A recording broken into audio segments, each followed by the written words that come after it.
Of all the great philosophers of the Western world, there's none who is more perfectly and intensely philosophical, in the ordinary understanding of that word, than Spinoza. In comparison with him, Plato, with his poetic eloquence and his worldly involvements, is rather a great imaginative writer on philosophical themes, while Aristotle, with his encyclopedic range of detail and his passion for minute distinctions, is more of a scientist. There are three things which people in general expect of an ideal philosopher, and they're all present, and very conspicuously present, in Spinoza: an appropriate style of life, a readiness to make the largest and most comprehensive claims, and the presentation of guidance about how men should live and how they should organize society. Spinoza lived with the utmost simplicity, supporting himself, at a very modest level of comfort, with the trade of grinding optical lenses. He was a completely private, individual person, attached to no party or institution, or even organized social group, and without wife or children. Secondly, there are two ways in which Spinoza's philosophical system exhibits to the highest degree qualities that such systems are popularly supposed to possess.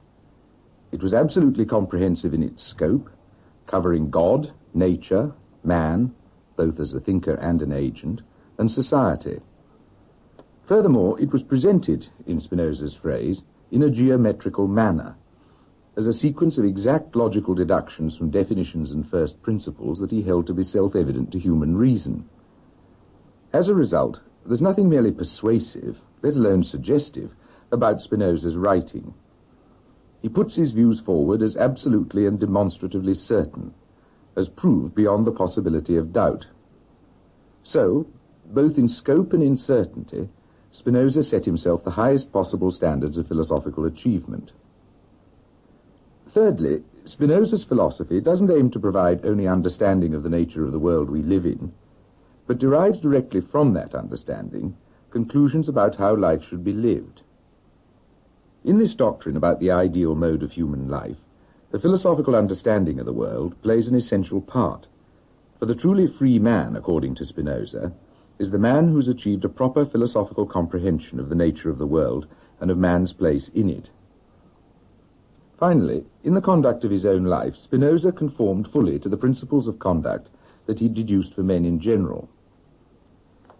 Kierkegaard once said that the builders of philosophical systems seemed to him like men who built magnificent palaces, but, once they were built, continued to live in miserable hovels somewhere outside them. To no philosophical system builder is this rule less applicable than to Spinoza. In everyday speech, to be philosophical is to accept the hazards and injuries of fate dispassionately and without despair. Spinoza was committed both in theory and practice to being philosophical in this sense. The impotence of man to govern or restrain the emotions I call bondage, for a man who is under their control is not his own master, but is mastered by fortune, in whose power he is, so that he is often forced to follow the worst, although he sees the better before him. Spinoza was born in 1632, in Amsterdam, in a family of Jews who had come to Holland, a generation or more before his birth, from Portugal, where they'd been forced to conform outwardly to Christianity. In the 17th century, Holland was the great refuge for the victims of religious and political oppression in Europe, having not long before won its own independence from the authoritarian and imperial rule of Catholic Spain. Descartes, Locke, and many others in that age used it as a place to which to escape from the dangers of persecution. Spinoza soon showed his intellectual powers in the intense but narrow studies of the Old Testament, the Talmud, and the Jewish philosophers, on which his community laid great stress, and proficiency in which was an indispensable qualification for a leading position in that community. He laid one important foundation for intellectual independence of any particular social bond by mastering a large variety of languages, so that he could live where he chose and read what he chose. In his early 20s, he was reported to the elders of his community for the heretical views he'd arrived at about the proper interpretation of the Bible. In particular, he'd noticed that there's no clear affirmation in the Old Testament of the doctrine of personal immortality. He concluded that the soul isn't something quite distinct from the body and capable of outliving it, but, as Aristotle had held, that it's simply the life or vitality of the body. These deviations from orthodoxy caused a special degree of alarm because of Spinoza's brilliant intellectual promise and the social prominence of his family. First, he was offered a sum of 1,000 florins to keep his ideas to himself. But displaying a pattern of personal honour that was to recur several times in his short life, he refused. So, with ceremonial of terrible solemnity, he was excommunicated and made an outcast. An attempt to assassinate him was even made one night when he was leaving a theatre. By the time he was formally banished, he'd already left, first for a village near Leiden, and then to another near The Hague, where he spent the remainder of his life, which ended in 1677 when he was 44 years old. In the 20 years that were left to him, he wasn't wholly isolated. He had a circle of friends and of rather more distinguished correspondents with whom he could discuss his ideas. One young friend and pupil tried to leave him a substantial sum of money, but Spinoza insisted on returning it to the friend's family, and when they tried to get him to take at least a small annuity, would accept only about half of what they offered. 4 years before his death, he'd become famous enough, although his masterpiece, The Ethics, couldn't be published till after his death, for the German prince in whose domain the University of Heidelberg lay to offer him a professorship there. But Spinoza courteously refused, on the grounds that such a post would compromise his independence. Spinoza died of tuberculosis, probably aggravated by the glass dust he inhaled in his work of lens grinding. He met death calmly and in accordance with his own principles. As he said, "A free man thinks of nothing less than of death. His wisdom is a meditation not of death, but of life."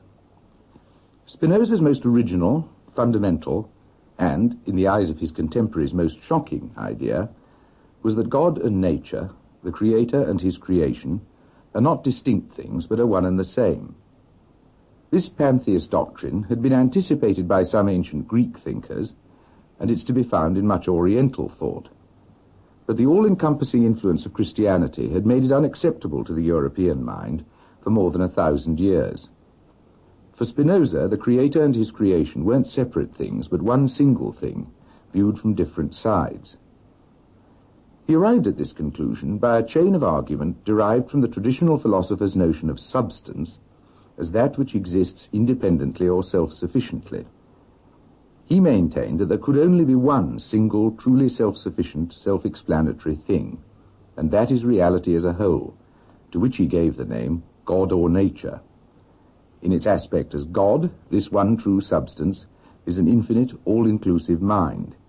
In its aspect as nature, it's the entire material world extended in space. Two important conclusions about the nature of man followed immediately from this first principle. The first is that man isn't an immortal, self-subsistent soul, but rather a temporary conjunction of a small group of the infinitely numerous ideas that make up the infinite mind of God.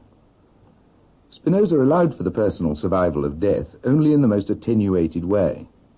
The God, of whose ideas a particular man is only a minute and temporary part, like a fold in a piece of cloth, would continue to exist when he had gone, when the cloth was straightened out.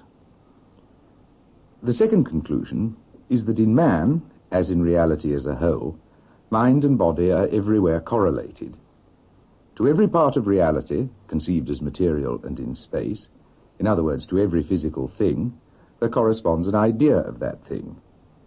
Where the thing in question is a human body, the corresponding idea is a human, self-conscious mind. Once again, it clearly follows that human individuals can't be supposed to survive the deaths of their bodies. Although every particular thing is only a dependent part of the whole, it naturally endeavours to maintain itself in existence, and it does so to the extent that it preserves itself from the destructive influence of other things. In man, this preservation of the self is essentially a matter of controlling and suppressing passion, which is an effect produced by other things on him, and exalting reason, in which he is most self-determined and most like God. After experience had taught me that the things which commonly take place in ordinary life are vain and futile, when I saw that all the things which caused me fear and anxiety had nothing good or bad in them, save in so far as the mind was affected by them, I determined at last to inquire whether there might be anything which might be truly good. The things which most often happened in life, and are esteemed by men as the highest good of all, as may be gathered from their words, may be reduced to 3 headings: riches, fame, and pleasure. As for pleasure, the mind is so engrossed in it that it remains in a state of quiescence, as if it had obtained supreme good, and this prevents it from thinking of anything else. But after that enjoyment follows sadness. The pursuit of fame and riches also distracts the mind. But the love turned on things eternal and infinite alone feeds the mind with pure joy, and it is free from all sorrow. So it is much to be desired and to be sought with all our might. What Spinoza refers to in that passage as love turned on things eternal and infinite is what he also calls, in a famous phrase, the intellectual love of God. In unreflective everyday life, we rely on inadequate sensory knowledge of brute fact. We're driven in action by particular passions, which give only passing satisfaction and hold us in bondage to the things that inspire those passions.